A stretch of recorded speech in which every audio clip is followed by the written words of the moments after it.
Welcome back to Week in Prime. Let's now take a look at what is happening in the world of sports. And President William Ruto hosted the World Football Governing Body FIFA President Gianni Infantino at a State House as they exchanged pleasantries just before leaving together for the final of the CHAN Championship at the Moi International Sports Center, Kasarani. Infantino, who jetted into the country in the morning, attended the Confederation of African Football Congress in Nairobi in what was he was buoyant as he met the president. Infantino believes hosting the championship will bring with it good tidings to a region that has a huge potential to dine with the big boys.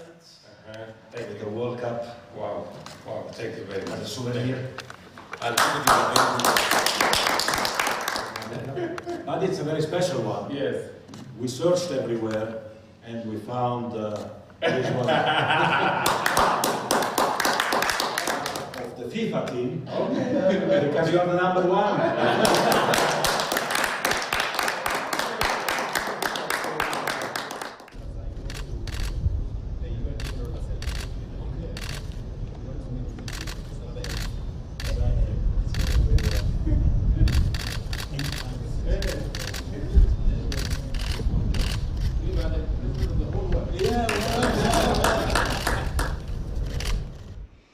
Now, the Kenya National Paralympics